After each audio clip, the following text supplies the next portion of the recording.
Hello, everyone. Good evening. All right. So, welcome to our session. So, this is an impromptu session that we decided would benefit all the candidates to decide because I know all of you are in the midst of or have successfully completed your MRCS. So, for those who have completed, congratulations. And for those writing, all the best. You will also get to the next step pretty soon.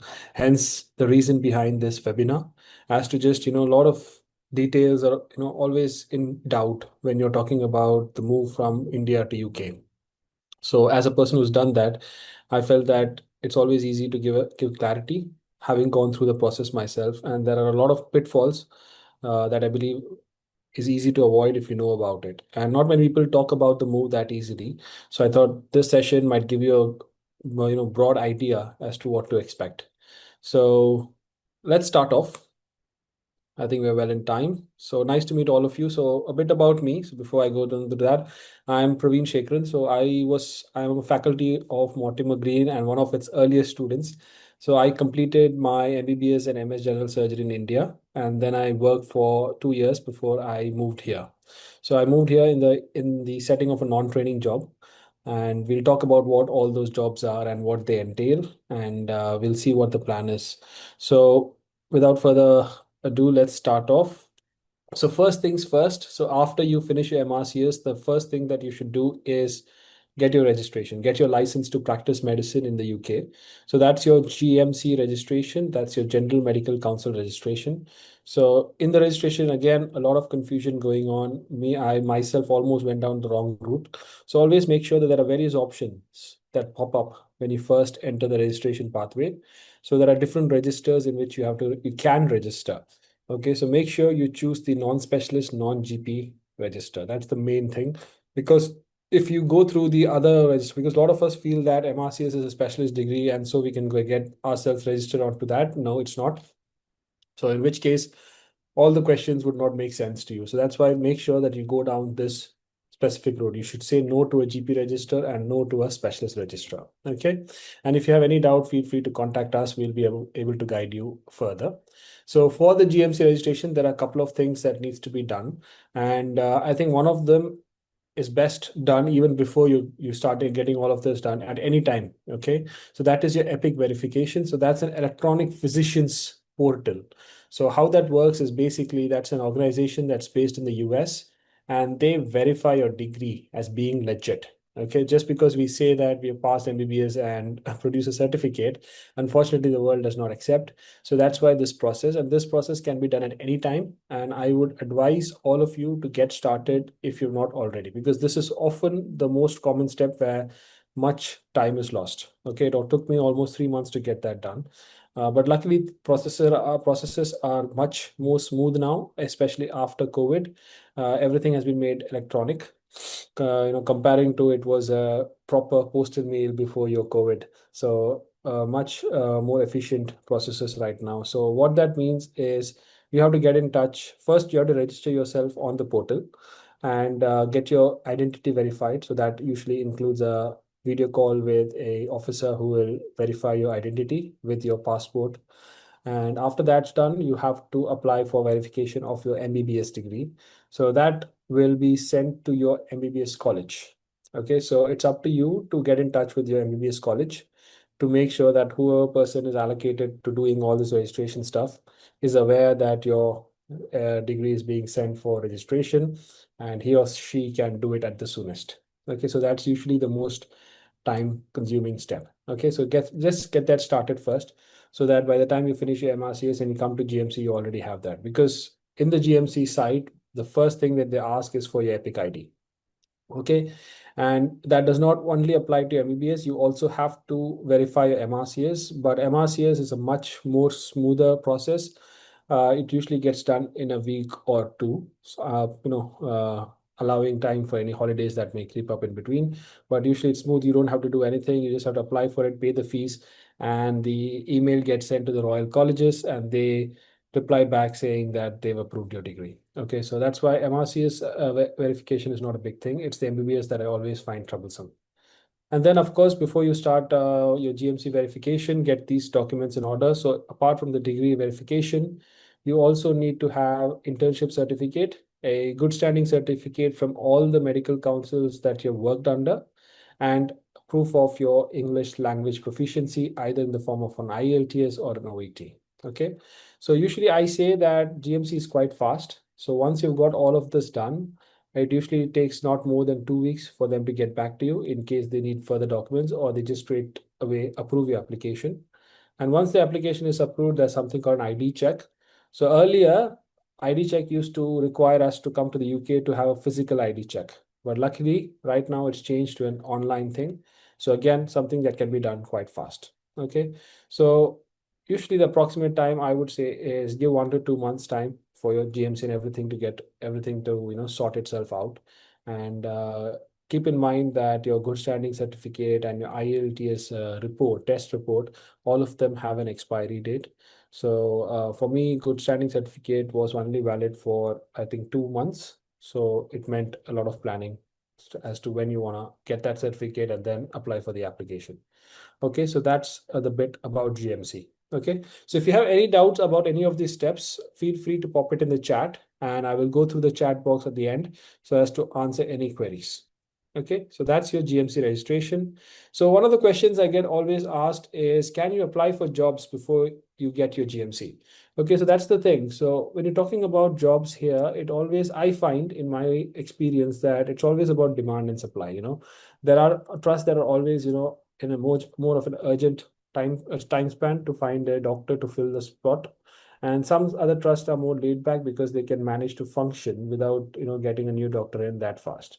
So usually the advice I give to everyone is that when you got all your documents in order, and whether you've stopped submitted your application or you're starting your application, start going through these job websites side by side. Okay, so if you see any job that you like, see when the deadline is. So usually if there are deadlines coming up in the next couple of weeks, I would say just apply for it, and because you anyway started your GMC process. Okay, and like I said, usually GMC is quite straightforward and they are a very nice organization, because if there is anything missing, they email you back saying that this document is missing, can you provide it to us, and they give you sufficient time. I think the maximum an application can remain open is for almost 90 days, so 3 months. So that's a good amount of time for all work to get done. So pretty good in that aspect.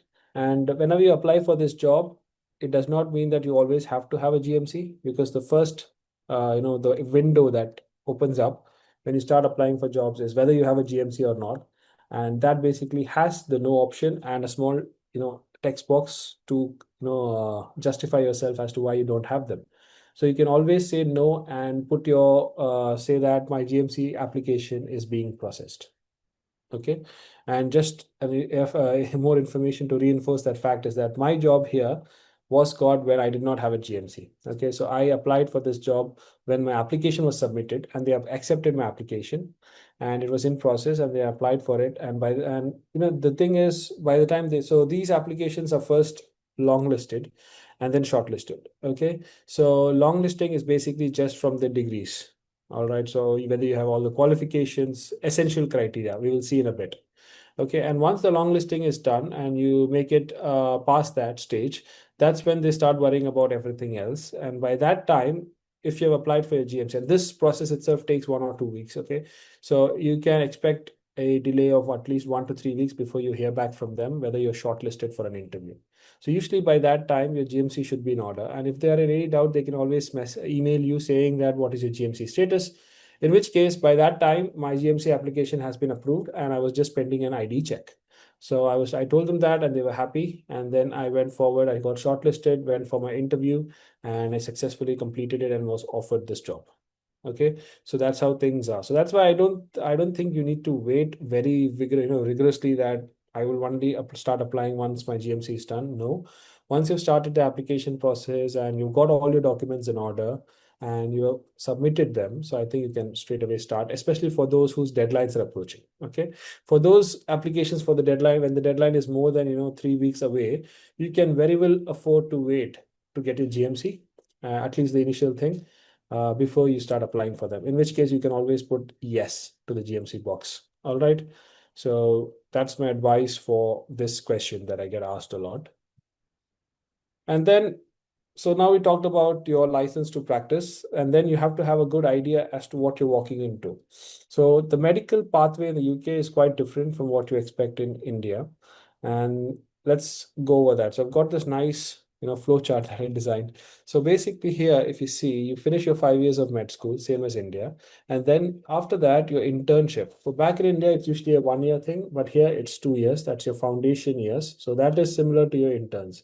So they have F1 and F2 years. Okay, so what happens is after medical school, all of these candidates, they apply for these F1, F2 jobs in various hospitals, get through it, and go through their rotations. Okay, so after they finish their F1, F2 2 years, they're all ready to get into specialist training. So that is yours. They have to decide whether they want to get into GP training, medical fields, or surgical fields. So all of this right now is blocked by another exam. So that is your MSRA. Okay, so this MSRA exam has been made mandatory for surgical training like for the last 2 years. So before that, it was not there. So before that, you were free to apply directly for training at the core training, that is your ST1 or ST2, or it's also called CT1, CT2. Okay, it's the same thing. So earlier you were able to apply directly for that, but right now you are expected to write this MSRA exam. Okay, and for MSRA, you need to have a GMC. All right, so that's how you get into training at the core training. But the fact of the matter is that if you finished MRCS and if you've got more than 18 years of surgical experience, then you're technically overqualified for getting into your core training. Okay, you will not be considered.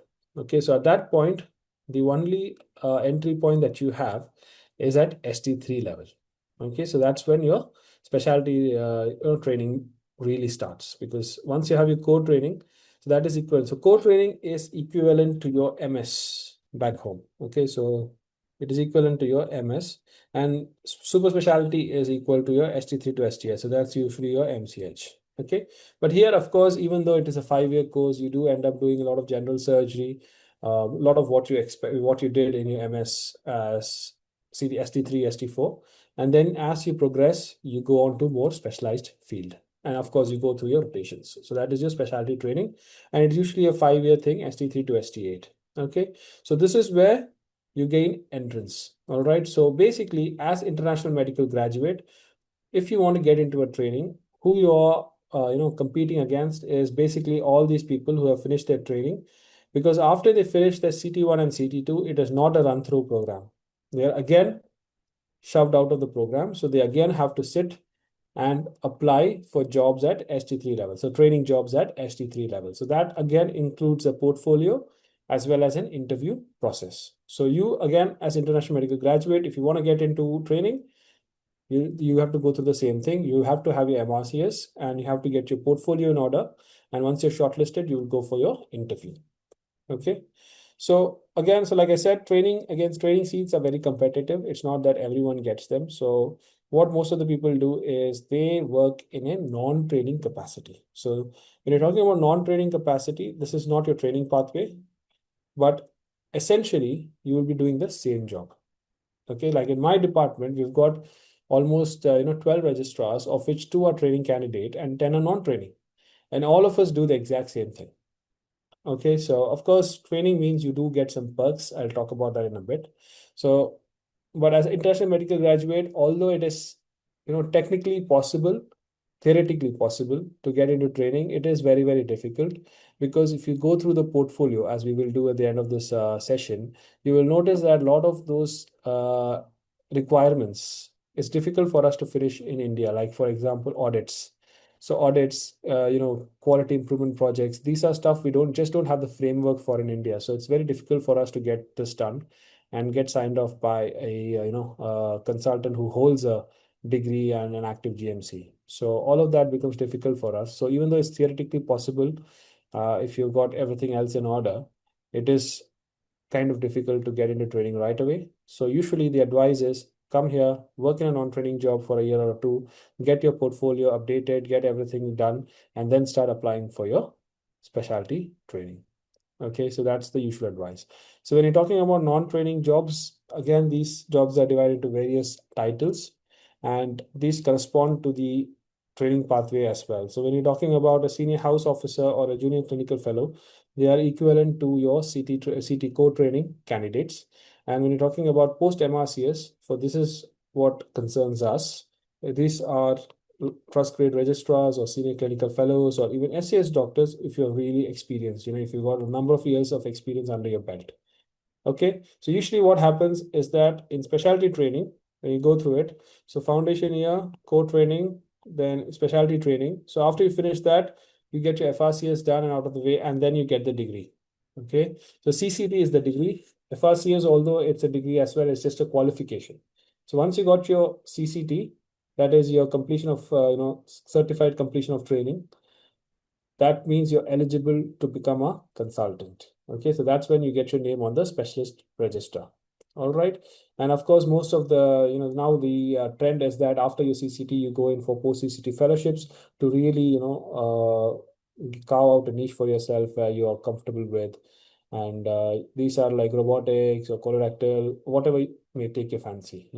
So usually after they finish the CCT here, everyone goes for a fellowship for a year or two and then starts looking for a consultant job. Okay.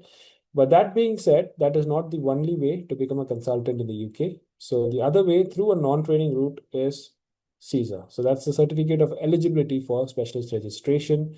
So it is slightly different in the fact that, so here we talk about the perks and benefit of a training job. So we talked about this. What are the kind of jobs that are available for us as a non-training person? So that's your senior clinical fellow, trust grade registrar. So when you're talking about specialty doctor and associate specialist, so there's a slight difference, okay? So there is an invisible line between these two jobs on top of the line and below the line. So these two are kind of a bit lower. So both of them are the middle grade jobs. But when you're talking about when you divide it into junior and senior, you will get this. So senior clinical fellow is a bit more junior. And when you're talking about SAS doctors, that's your specialty doctor and associate specialist, they are a bit more higher up in the ladder. So the criteria for a specialty doctor is that you should have at least 5 years of experience in any specialty, out of which 2 years will be in the concerned subspecialty. Okay, so if you're a general surgeon, if you have spent more than 2 years in vascular surgery, plastic surgery, colorectal surgery, upper GI, so that means you are essentially qualified to apply for specialty doctor post. Okay, so you understand, right? So if you've only done general surgery for 3 years, if you're fresh out of your MS, you will not be able to get your specialty doctor job. Okay, so that's what it means. And so that's how things go. So the specialty doctor jobs are more targeted at people, who have completed the MCH, or if they have a lot of years of experience, so then they can apply, then they can go forward and apply for specialty doctor post. The post of associate specialist again is a quite specialist post, in which case it's also a senior post, but I don't think there are much of these posts being advertised. And these are usually given for people who have been here in the NHS for a long time and they have decided that they're not going to become a consultant, because they do. People here, a lot of them do actively decide not to become a consultant, because consultancy comes with its a fair share of responsibilities and a lot of committees they're part of, a lot of responsibilities under them. So a lot of people think that, and the pay difference, if you see it, because of the high taxes, you don't really notice much of a pay difference between the associate specialist with a lot of years of experience and a consultant. So they think instead of the pay difference, might as well remain as associate specialist, and they essentially do everything the same as a consultant does. They don't do much of on calls. It's up to them. They can always negotiate their contract. But yes, I've seen a lot of specialists. They just do elective clinics and then elective theaters, and that's it. So they get good amount of surgical time. At the same time, they have a lot of personal time as well to do whatever they want. Okay, so that's a very senior post. So these are the posts that you will be looking for when you're applying for your first job in the NHS. So this is how a job application is. So always go through the summary of the job application, see where you will be posted. Always be careful, because this is very important, because I find that a lot of people, they just see, oh, specialty doctor surgery, and they assume that it's just going to be general surgery and they apply. And once they get through, then they realize that, okay, this is not what I signed up for. because a lot of the times you have to read the fine print, because even though you are in general surgery, the job contract may say that you may be deputized to other departments, or you may be gone to, you will spend less time in general surgery, more time in maybe transplant or stuff like that. So all of those things are important to keep an eye on, because they will expect you to do everything that is in the contract, nothing more, nothing less. So it's always worth your while to take some time off and go through the job summary and what are the main duties of this job as well. Okay. And again, like I said, you have to go through the person specification. And if you notice, most of these essential criteria would basically be MRCS and GMC registration. But if you are able to get your desirable criteria checked as well, then you have more of a chance of getting shortlisted and going forward to an interview stage. So that's why. So a lot of these jobs have different desirable criteria. So look for what plus points you have and try to apply for those jobs, because then you have a higher percentage of getting it. All right. So interview process, again, once you finish this, get shortlisted, you go in for an interview. So interview is basically just like any other interview for a job.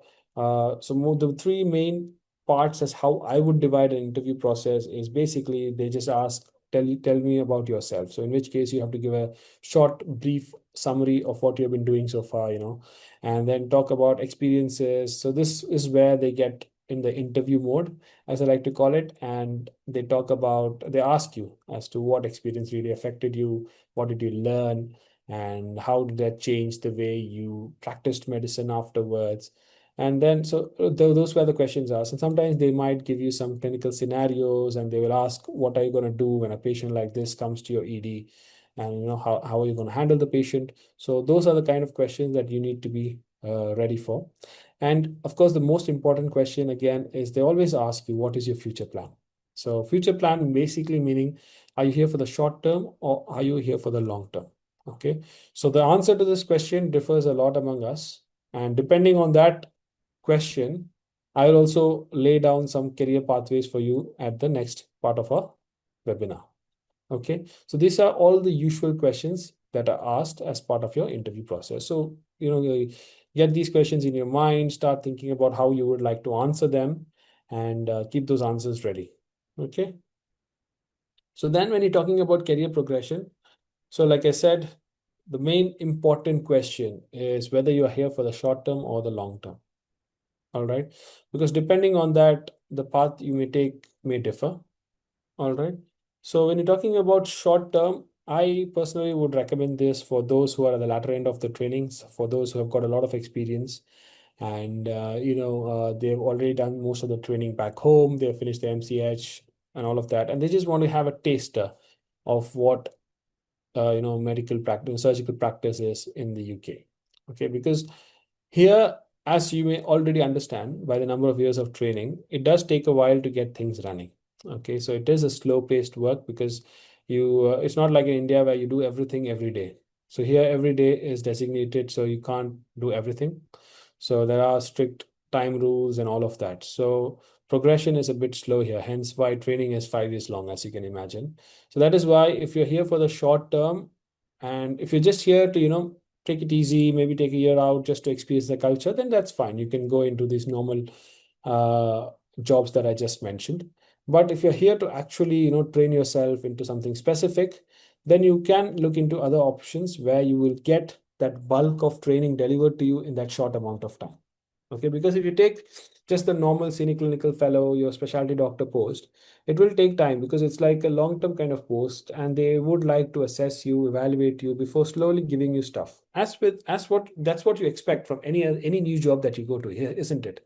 So that's how things are. So if you're here for the short term, maybe a year, 2 or 3 years, and you want to get the maximum benefit out of it, so there are a lot of programs in place for that as well. So there are two types of programs. So one I usually comment on is the International Postgraduate Deanery. So that is that's a program conducted by the Royal College of Surgeons of Edinburgh, and in which case you apply, you put an application saying that you're a urologist, you're a vascular surgeon, you're a plastic surgeon, and then you would like to just experience the surgical training in the UK. And you put in the application. Again, they look at your portfolio, you get called for an online interview, and if you've cleared all of that, they will place you in a training post. Okay. And training post means a proper in the training pathway for 2 years. So you'll have all the perks and benefits of a training candidate, and you'll learn a lot on the job. And after that, but these kind of programs are targeted at people, who are expected to go back to their home country. All right. And the international postgraduate deanery, they give out a degree as well after you complete the 2 years, saying that you're a member of the international postgraduate of deanery. So that's your MIPDED degree. Okay. A similar program is conducted by the RCS England. But if you see the processes in international postgraduate degree, it is not very strict. It's quite relaxed, so anyone can apply, and they mainly focus on your portfolio and all of that. But in international surgical training program, so that's by the RCS England, I've had a look at their pathway, and they do require a certificate, a sign off from a surgeon in or from an institute. Okay, so they've got a list of institute. Let me see. Okay, I thought I put it there. Okay. So they've got a list of institutes on there. So like 10 institutes in India, which can give out a certificate. So that's a certificate that should sign off that you're competent, that you have reached the competencies expected of your level of experience. Okay. So of course, apart from the institutes, there is an Association of Surgeons of India is also included in that. So they are also allowed to give out a certificate. Okay, so there may be a process for that. So that makes it a bit more rigorous, a stricter screening process than your international postgraduate dignity, but these are the options. And then, of course, you can look at fellowships. So fellowships, I'm not very familiar with, but I have talked to a couple of people here who are in fellowships. And so again, it's like a targeted post. So if you get a fellowship in a particular niche area, you do get exposed to a lot of surgery. You are coupled with a consultant in who is again a proper, if you're in a robotic surgery fellowship, that means you are with a consultant who does robotic surgeries. And these fellowship programs do run continuously. So there will be candidates coming before, there will be candidates who are there before you, there will be candidates who will be there after you as well. But when you're talking about these sort of fellowships, again, the process is a bit rigorous. So the interview process will look at your portfolio very thoroughly, because they need to know that you reach the level of expertise that is expected of you before you go in for fellowships like this. Okay. And some of these fellowships, again, like I said, these fellowships vary a lot. So there are really formal fellowships, which is all about training. But inevitably, based on the people that I've talked to, these people do get dragged into the normal workflow of the department as well. So they do some work on a registrar capacity. They might be asked to do a ward rounds or on call to cover on call once in a while. So it's not a purely training thing. You may be dragged in to do some of other jobs as well. But I think it's a good trade-off as long as you're getting the experience that you want.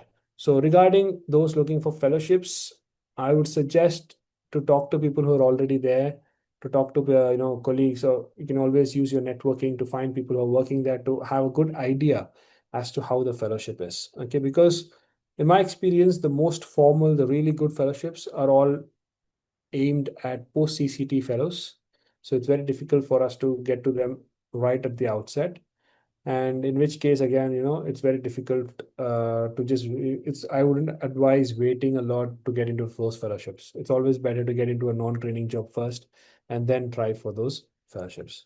Okay, so that's my take on a short-term kind of plan in the UK.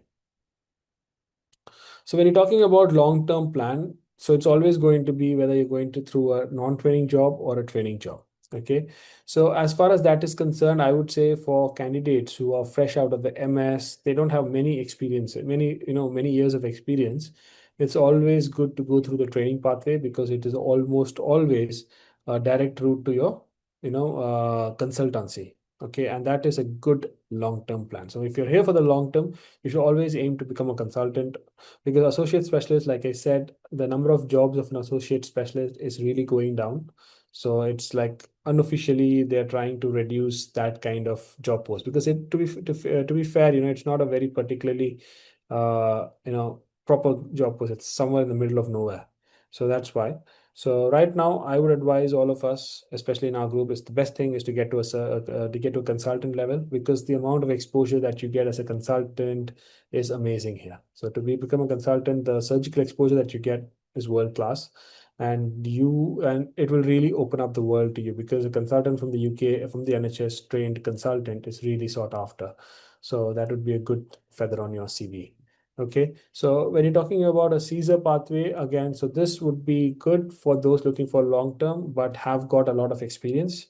So it's always better if you get started on your Caesar portfolio. So again, so the difference between training and Caesar is only that when you're in a training pathway. So let me see if yeah. So you're talking about your training pathway, there is a deanery. Okay, so you can imagine it as sort of your university. So that is in charge of training you.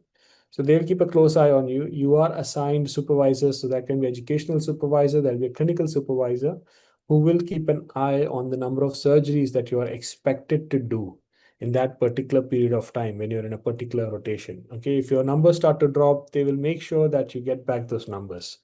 Okay, so those are all of the perks of being on a training, and you get a lot of subsidies for any conferences that you attend and any posters you want to present. Everything is, covered by your student sponsorships. So that's why I think training is a very good way, and it is competitive to get into training, but it is not impossible. So do try for training, especially if you don't have many years of experience. And usually the cutoff is 5 to 6 years. That's what we say. And 5 to 6 years, you can always, shave a bit here and there, because they want 5 to 6 years of pure general surgical training. So if you spend time in other peripheral, departments, then that's usually uh, not taken into account. Okay. So when you're talking about this versus your Caesar pathway, so in Caesar pathway means you have to show the same competencies as a training candidate. So you have to have the same number of surgeries, pretty much the same number of surgeries, the same number of competencies.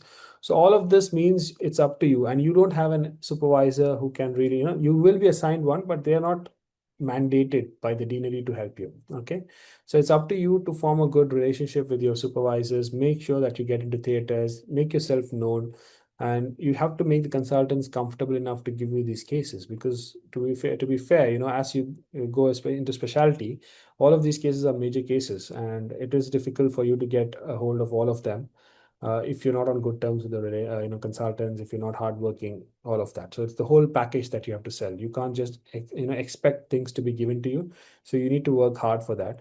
So that's why I say Caesar pathway on a whole takes a bit more time than your training pathway to get everything in order.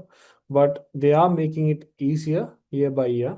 Already they are recognizing that a lot of these candidates who come from overseas are already really highly trained, and the exposure that we have back in our country is nothing compared to what we get here. It's so much more.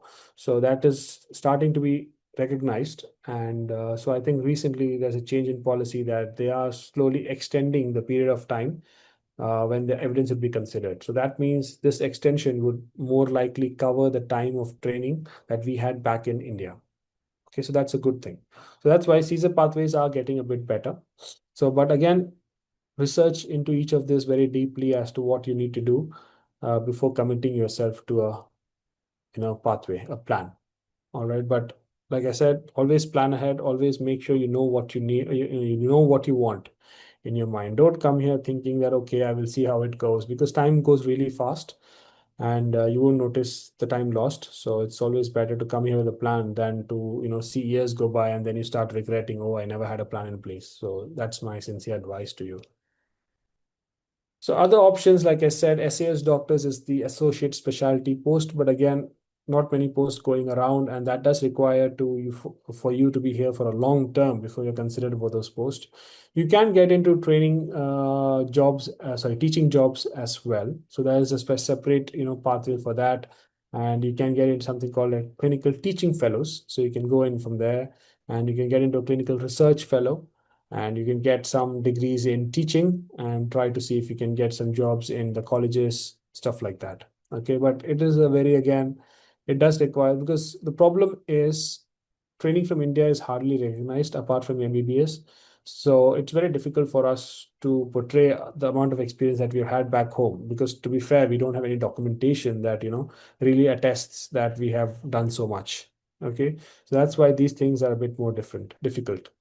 And when you're talking about locum consultants, so these are like part-time consultants, and these are jobs that again will be offered to you once you've completed your FRCS. Okay, so for Caesar pathway, if you're decided on Caesar pathway, I would say come here, get your FRCS done as soon as possible.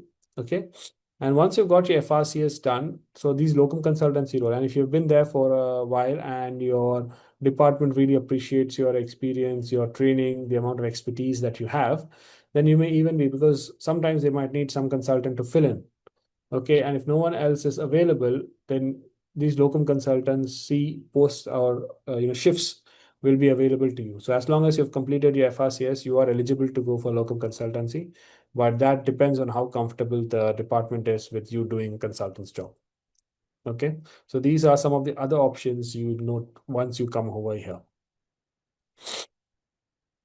So a bit more about training pathway. So like I said, it is from ST3 to ST8. It is done on a nationwide basis to prevent any bias. There's an ORIEL website, so you can also go and Google the ORIEL website, and you can see the portfolio, the competencies that is required.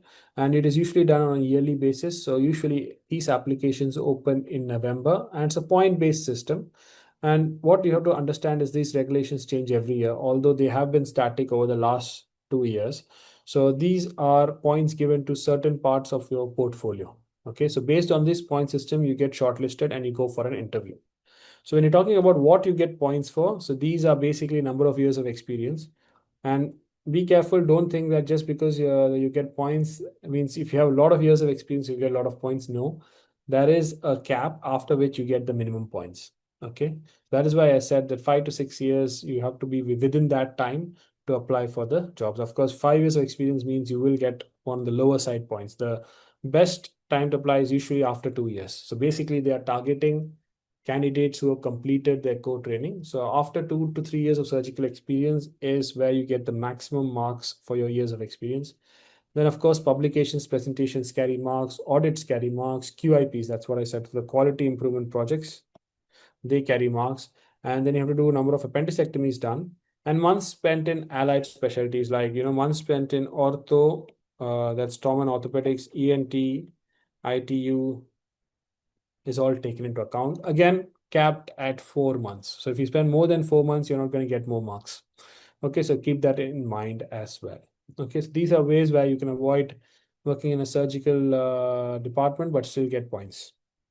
So once you have all these points, you are shortlisted and then you go for an interview. So that's where that's how the training entrance is done. So that's why I said if you go back to this, yeah, so when you're talking about all of this, it is difficult for us to get all of this done in India, a lot of this done in India, because you need sign-offs on all of that. You need competency signatures, and these signatures are only valid if you get it signed by a person who is in good standing with the college and holds an active registration.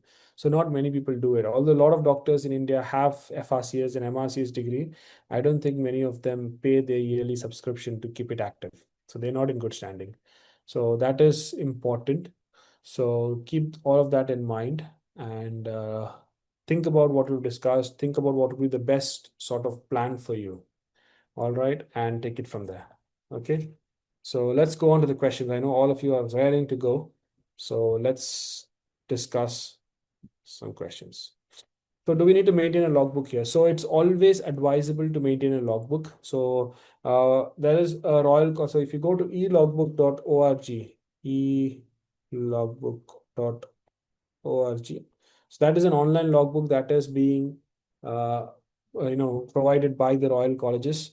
So this is the logbook that is acceptable for training as well. So your logbook will not usually be asked for job applications. For a non-training job, they do usually ask logbook, but for your training pathway, they do ask. But again, keep in mind that the number of appendicectomies that you do needs to be in that sweet spot. Any more or any less, and you start losing marks. Okay. The same pathway applies for ENT and ortho. I'm not very sure about ENT, but yes, ortho also is pretty much the same way. And teaching experience denotes only medical teaching, or any non-medical teaching is also considered. So when you're talking about teaching, it's usually medical teaching. Okay, so that is where you shine because it's related to your field. Non-medical teaching, I don't think they take into account that much. All right, but teaching, like I said earlier, it used to be taken into account for your training applications. You used to get points for teaching, you used to get points for leadership and managerial roles, but right now it's all gone. But yeah, good that you brought out that point. So when you're applying for a job, these things do matter. So if you're when you're doing applying applications right now after your MRCS, so you do get brownie points for teaching, leadership, okay, and management roles. So what that means is that teaching means, of course, in my application, I did tell them that as I was working in a teaching hospital, I was in charge of taking regular classes for the MBBS students, as well as conducting teaching classes for the postgraduate students. And I ran the journal club in my department as well. So all of that shows leadership, shows, teaching experience. So if you can have some sort of that going on, that will really improve your chances in your interviews. Okay. So next you have got, I'm 14 years post MCS pediatric surgery. I need FRCS pediatric surgery. What are the steps? So I think first and foremost, you need to complete your MRCS. So after MRCS, you have to apply. So there are two types of FRCS. So there's something called FRCS International and there's something called FRCS UK. Okay, so FRCS International is so the part one of the FRCS is common between the two. Okay, but the part two is different because as of right now, I think there are some plans to, combine the degrees because they said it doesn't make any sense. Because basically, FRCS International, unfortunately, is not recognized in the UK. For you to get a job in the UK, you need to have completed your FRCS UK. So that means some sort of experience in NHS. FRCS International is something you can apply from India as well. As long as you have 2 years of experience in your pediatric surgery, you can apply for the part two, and if you clear it, you get the job, you get the degree. But if you want FRCS UK, that means you have to be in the NHS for those 2 years experience, and then you go ahead and write your FRCS UK. Okay, but there are talks going on to just combine the both, make sure that FRCS International is also recognized in the UK. Okay, so that's what. So I would suggest for you is that go on to the JSSE board, the website which is in charge of FRCS, and you go through the steps. And I would suggest you get in touch with Dr. Vinayak. So he's pediatric surgeon, and I know that he's looking into all of those steps as well. So you can always ask him for guidance. I finished my MBBS last year and I want to pursue my surgical training in the UK. I'm writing MRCS to have to write MSRA as well to apply for non-clinical. So yes, so as a post MBBS candidate, I mean, there's two ways. So like I said, so MRCS for you is for the purpose of getting a GMC registration. Okay. And the question is whether you are within, so make sure that you are within 18 months of your surgical experience, because more than 18 months means you have to go and compete with ST3 people, which is very difficult considering that you've not done your MS general surgery. All right.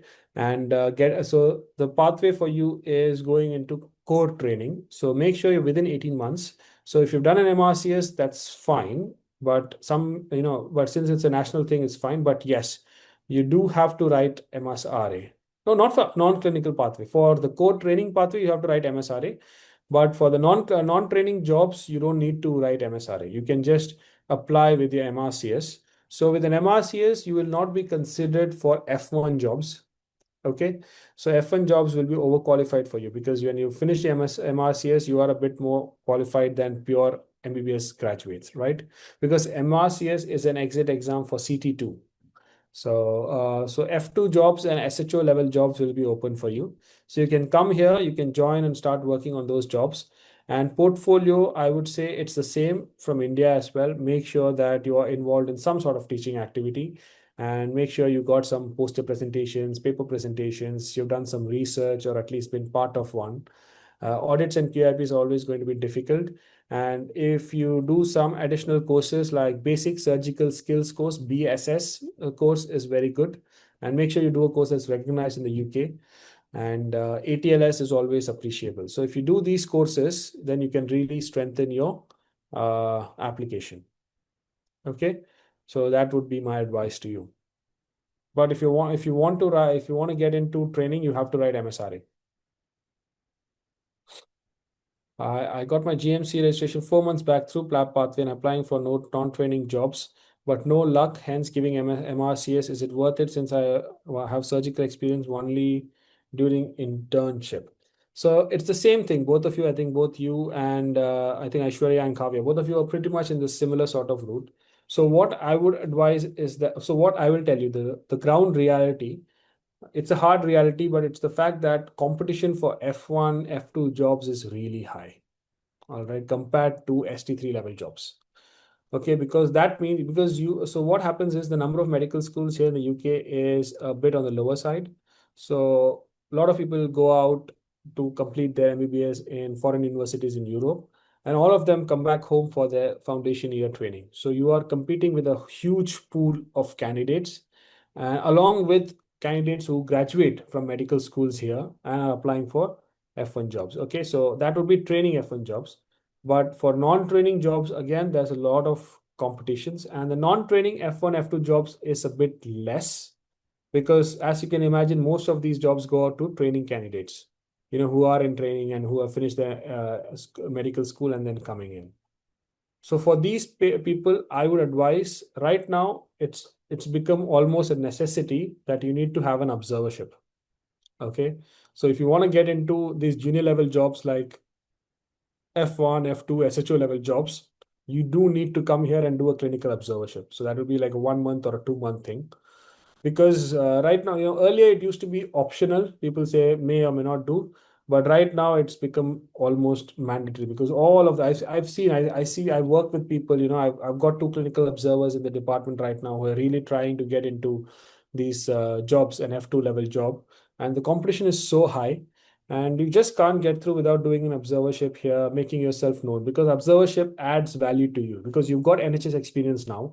And while you're an observer, you will observe an audit or you will conduct an audit. Again, a plus point on your CV.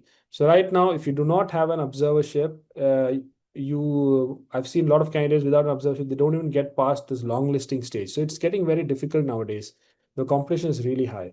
So for these junior level jobs, I would advise get an observership, get an attached clinical attachment going, come here, have some experience, and then apply for these jobs. It makes it better because, and if a job opens up in the same department, then all the more good for you because these people know you. And if you really work hard during that 1 month you're here, show your work ethics, show you're willing to learn, and then you will be considered more strongly, isn't it? Because that's what they're looking at. Whatever they get out of you in the interview, they are seeing with their own eyes. So you definitely get a leg up by doing observerships. Okay, so that's my. Is there any new bill coming up to restrict? So there is always a talk of. I see that lot of people have seen that article. So there is a lot of talk about these bills, but it's not been passed into law as far as I'm aware. And so they can talk a whole lot, but until there's a proper directive that's been given, this will not be affected. And like I said, to be honest, there is a lot of understaffing going on in the NHS, and right now the government is pumping money into the NHS, so potential for a lot of jobs. And if this, even if they say they want to consider their homegrown doctors first, that's fine. But when you're talking about surgical fields, the reality is that surgical fields are not the most enticing for doctors here. Long hours, hard work, and very physically draining as well. So I've based on my experience, the whatever. So a lot of surgeons that I see here are more of immigrants. Okay, especially in the non-training jobs. Okay, because people here, when they've gone through the pathway, it's easier for them to continue with the pathway and get into training. But for immigrants, it's always difficult, so they all end up coming here and doing a non-training job. Okay, so I would say keep applying. Don't let that deter you because still, as long as you get a good enough portfolio ready, the experience that we have from India is recognized. Make no mistake about that. All of the senior doctors here are aware that training in India is much more extensive. We do get a lot of hands-on. We are quite proficient with the skills. So, though I wouldn't worry too much about the bill until it becomes a law. Okay. Any recommended course for training? So I did my ATLS and CCRISP before I came here, and that really helped. So ATLS is definitely a plus point. So you are expect. So a lot of these jobs, if you see their desirable criteria, they would say ATLS, because when you do on calls here, you do deal with trauma calls as well, and so you are expected to have a good idea about ATLS, trauma life support course. So definitely do your ATLS, CCRISP if you have time. So BSS, again, it depends. If you're applying for a registrar level post, BSS doesn't really mean much because you all obviously you know your basic surgical skills. But if you're applying for a junior role, F1, F2, especially after PLAB or after MBBS with no surgical training, then yes, basic surgical skills will definitely give you a leg up when you're looking at jobs in the ortho department or the surgical department. So going back, one of the other advice that I would have is don't narrow yourself to looking for jobs in general surgery alone. Try to cast a wider net because you never know. You're coming here to get introduced to the system. Doesn't mean you're always going to be a surgeon, especially for those candidates who have completed their PLAB. And MRCS, again, if you've done MRCS, I'm assuming you want to be a surgeon, but that does not limit yourself to general surgery. You do have trauma and orthopedics. So try for jobs as F1, F2s in those departments as well, because you never know where a job might pop up. And as soon as you come here, it is, it's always easier when you're in the system to jump from job to job. Okay. That's my advice.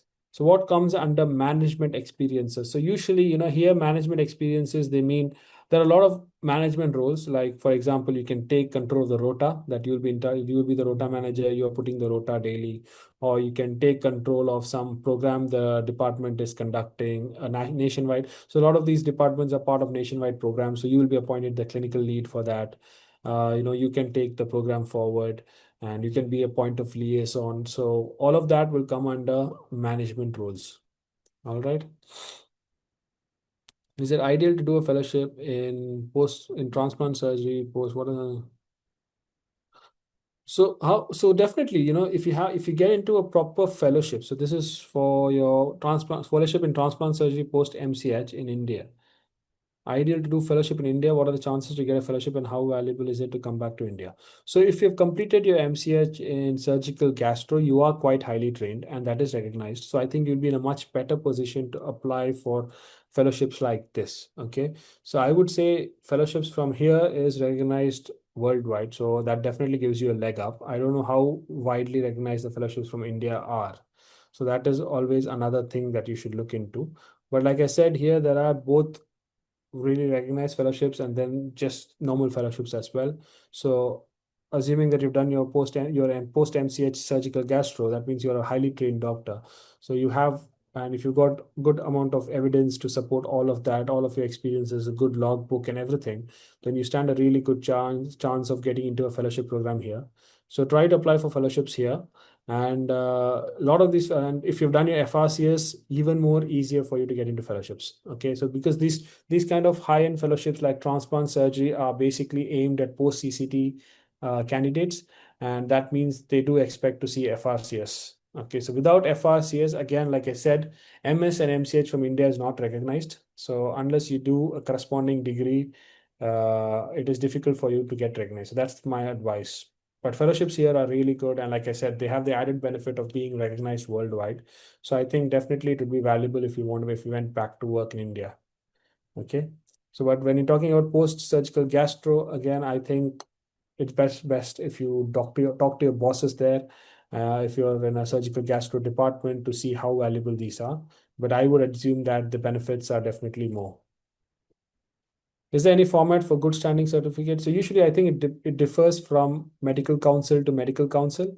So I got mine from Tamil Nadu Medical Council. For me, all I had to do was fill up an online form and pay the fees, and they sent it back to me in, I think, less than 10 days, and it was valid for 2 months. So it differs from medical council to medical council, and they have the format. There is no specified format from the GMC. Recently completed my MS General Surgery, passed my MRCS Part B, want to apply for urology training. Is it doable? So it's the same thing. Like I said, you have to be aware that getting into training right away is a bit of a long shot because you will not have all the points you require. So it's always, so if you're just recently completed, you're in a good spot. So I would say try to come to UK as soon as possible and get yourself into a non-training. Of course, I think, see, one thing to be made clear is that it is not like you cannot apply for training. You can apply for training. So go for it. I would say go apply for training every year. Try your best, there's nothing wrong with trying. But realistically speaking, it is difficult. So it's difficult from outside the country, I mean. So I would suggest try coming to UK as soon as possible, get all your portfolios done, make sure that you have your evidence going on as well, and you should understand that now only national and international conferences are recognized evidences. So don't do state level conference or regional level conference and expect those posters to be, recognized. So those are not. Okay, so that is important. So yeah, keep doing that. Is surgical gastroenterology a separate specialty there? No, it is not. So here, everything comes under the FRCS, but the specialties are upper GI, HPB, and transplant, and colorectal. So there are three specialties that surgical gastro is split as. There is no single specialty. Can you apply for only fellowships after MRCS, after MS in India, like HPB or GI? So, like I said, that depends on the type of fellowships that you're looking at. Okay, so usually when you go into this core special, these the subspecialties like HPB and GI, it is a very higher end fellowships. You are expected to much more. And a lot of these fellowships are directed at post CCT candidates. So it's only likely that you will get into that if you have an FRCS degree. Okay, so but what I would advise you is go and search for fellowships, see what the criteria is. Some of these fellowships may not have strict criteria like that, so you can always try applying for that and try to get through. So I want to subspecialize in colorectal surgery, and you've done your MCH surgical gastro as well. Okay. So what I would suggest is, so you have done your MCH surgical gastro and MRCS. You want to subspecialize in colorectal surgery. So so thing is depends. So if you've done your MS and MCH, so you're already post 6 years of surgical experience, and if you spend more time in that, it is kind of a bit difficult for you to get into training. All right. So for you, it's a Caesar pathway to go in. So what I would suggest is try to get a specialty doctor post or a senior clinical post in a colorectal unit. Okay. And immediately once you're here, start getting your Caesar portfolio done. And as you keep doing it, as you keep doing the Caesar and you get a consultant post, then you can start doing colorectal surgery. So that would be my, and you can also, or alternatively, you can come and you have to do your FRCS in the meantime. Alternatively, you can complete your FRCS, get a fellowship done. So if you've done a fellowship and FRCS, that means you have a lot more, and fellowship in UK. If you've done that, it's a lot more easier for you to get hands-on when you go back to a non-training job. You understand? Because consultants are more likely to give you chances. That means the rate at which you accumulate your evidence would be much faster. But ultimately, if you want to do colorectal surgery, you have to become a consultant through the Caesar pathway. Have done MRCS done after MBBS. Should I apply clinical attachment, or is it possible to get non-training jobs without it? So that's what I said. So like I said, there's no rigid criteria. There is nothing saying that you have to get your clinical attachment or clinical observership done. But the trend is that you have a higher chance of getting a non-training job, especially at that junior level, if you have done a clinical observership or clinical attachment. So I would suggest, yes, start looking for clinical observership is easy to get. You have to just keep mailing these hospitals because you will be paying for your observership role. So a lot of hospitals don't really have problem with that. But the thing is, they have a limited number of spots, and these are quite booked and quite busy as well. So keep mailing them and keep in touch with all these hospitals, and try to get into an observership because that will really improve your chances of getting a non-training job in that F1. So you will be looking at F2 level jobs. Okay, F1 will be overqualified for you. So F2 and SHO level jobs are what you will be looking at. So after for MRCS after MBBS. Okay. MCH Urology and MRCS cleared last year. How should I proceed for Uro-Onco Fellowship? FRCS International is discontinuing. Only FRCS UK. So like I said, I'm in general surgery and colorectal. So I will not be able to comment too much on urology. So if FRs, so like I said, the talks were already going on the last time I attended these conferences, that so I would have to check into whether it's already been put into place or not, whether only FRCS International is discontinuing or not. So in either way, for Euro Onco fellowship, that would be a higher end fellowship, that will be a post CCT fellowship. So you will be expected to have your FRCS. So if you've done your MCH, I think your next step would be a Caesar pathway, or if you want a fellowship, FRCS. So either way, FRCS is needed. So I would suggest start working on your FRCS urology. And if that means you have to spend some time, and if for FRCS UK means you will have a lot more fellowships available for you. So that means you have to work in the NHS. So that's your route. So will an e-logbook signed by Indian consultants be considered valid?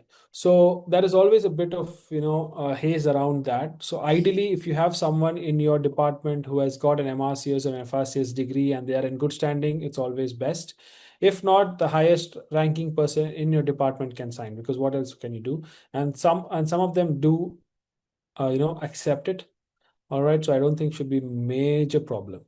All right. But if you have an MRCS, FRCS degree surgeon who's signing off on it, who's got a GMC, then that's it. No questions asked. Can I apply for observerships or clinical attachment with just MRCS Part A cleared? So that would be, I'm not very sure. I might look into that, because a lot of these observerships are given after they complete their GMC registrations. So it depends. Without a GMC, I don't know if you will be eligible for that. Okay. I can look into that and reply back in the group. All right.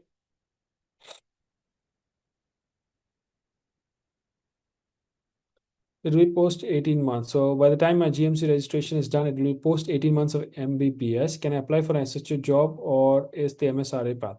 So thing, the 18 months would be pure surgical 18 months. Okay. So that makes it overqualified for you. So if you're in a medical department working for 18 months, that's still fine. You can still apply for an SHO job. All right. So remember that. Okay. So MSRA pathway is, anyway, if you want to get into core training, you have to write MSRA. And it's easier to prepare for MSRA once you're here. And if you're coming here, it will be in a junior level job. So like F1 or F2. Okay, because you've not done your so if F1 will be open for you if you've done a PLAB, but if you've done an MRCS, then that means F1 jobs you will not be considered that strongly. So it will be an F2 or an SHO job.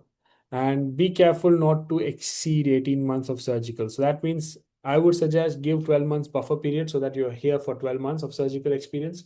So not more than 6 months in surgical departments back in India. Try to work in a medical department or in a super specialty department so that you don't lose out on those months of, uh, experience. BLS, ACLS, ATLS course from American Heart Association. So ATLS is usually given by the American Trauma Society, so that is accepted. And American Heart Association degrees are accepted here. Yes, they are recognized. Okay. The Cephas is international eligible for getting post CCT higher fellowships. I would assume so. I don't think there should be a problem with that, because these fellowships are open for worldwide candidates. It's just that they have to prove their experiences. And you have to understand that since these are being offered by NHS organizations, they would give preference to people who have got a proper FRCS UK. So you can't get around that. So that's one thing. Okay, but again, like I said, a lot of these fellowships differ in their criteria. So if you're able to go through their essential criteria, desirable criteria, you will get your answers.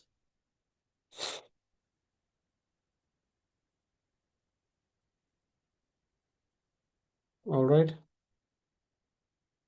So yeah, so like I said, that's the thing. So if you're looking for, so from what I gather, we've got a lot of mix of candidates. So we've got candidates applying for junior level posts. So these are candidates after MBBS. So MBBS plus PLAB. So let me just write that down. So if you have MBBS plus PLAB, so that means you have GMC. You are eligible for F1, F2, and SHO jobs. No, not SHO, F1, F2 jobs. But MBBS plus MRCS will give you F2 or SHO jobs. All right. So MBBS plus MRCS plus MS, whatever MS, Gen Surg or Ortho, will get you to ST3 plus jobs, non-training jobs. And MBBS, MRCS, MS plus MCH means you're a bit overqualified for ST3. So I would suggest going the Caesar pathway. So that means you have to write FRCS as soon as possible. All right. F2 standalone pathway, again, you have to apply through the website. So you have to apply for these jobs separately. So these jobs, again, very less. And unless you have an NHS, experience, it's very difficult for you. I've seen people get into F2 standalone pathways, but they are people who have completed their PLAB and come here and spent a year as F1 and then applying for F2 standalone pathway. Okay. And this is a non-training F1, not a training F1. Okay, so that's how it goes. So this formula is pretty much standard.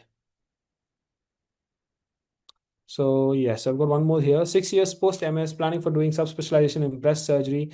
Can I do FRCS after working in a breast unit in India? Yeah. So like I said earlier, the difference is whether there's FRCS International still around or not. Because FRCS International means you can still go ahead and do it. All you need is sign-offs from your consultants wherever you did your breast fellowship or breast training from. Okay, so that should be fine. Okay. After MCH, will FRCS International be enough for a fellowship? So, like I was saying, I think it would depend on the individual fellowship requirements. Some of the higher end fellowships in a proper training center, they might expect FRCS UK because they might be running purely for providing post CCT fellowships. But you've got a lot of other standalone fellowships as well, which may be more inclined to accept FRCS International.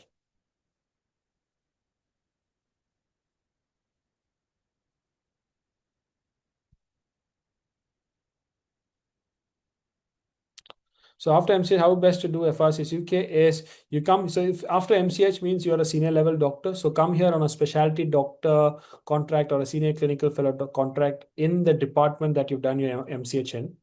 Okay, so that you are in line with your training and start preparing for FRCS. So for FRCS, basically it requires 2 years of training in the subspecialty and you need to be signed off. So for FRCS UK, you need to be signed off by an active consultant in the UK.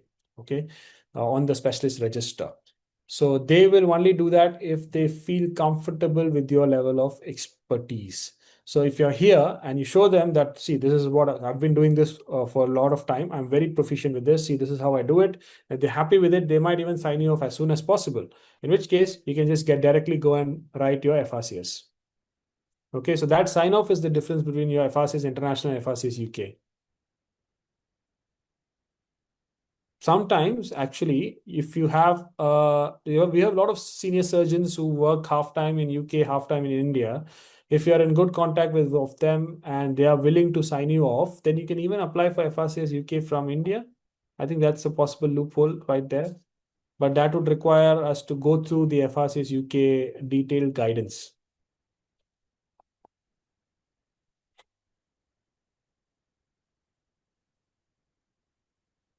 All right. I hope that was cleared. So a lot of good questions. I think we had a good session today. I hope all of your questions were answered. And we would be sharing a feedback form after the session. So I'll be really grateful if all of you can fill out that feedback form for us. Really helps me out as well personally. And so, yes, and if you have any other doubts, feel free to post it in the group or you can message our team. So you can contact our team at any point, or you can write to us, email us, and the team will send all of those queries back to me. And I can always, try to sort all of that out. Okay, so it was a good session, guys. I hope there's no more doubts. And if anything comes up, please feel free to contact me. And I hope all of you get your jobs in the NHS soon, and I can see you all here soon. And like I said, don't worry about the ongoing discussion about the hiring freeze and all of that. From our side, what we can do is keep trying and keep building your portfolio. So that's what I would say. I would not advise all of us to just sit and expect jobs to come up. So you have to try for that. And that means you have to actively build your portfolio. So keep involving yourself in research, start some initiative, start a journal club in your department, keep yourself as the head and start teaching. Make sure you get feedback from the students because that will be evidence of a teaching session. So feedback is very important. So get that done. And so to keep doing something or the other, do these courses. So what that shows the potential employers is that you've not really been stagnant. You have been always been doing something to progress your career. So that's what they want to see. All right. Okay. So it's been a good discussion. Thank you all for attending. Hope you have a good evening and I'll see you all. Thank you. Bye bye. Good night.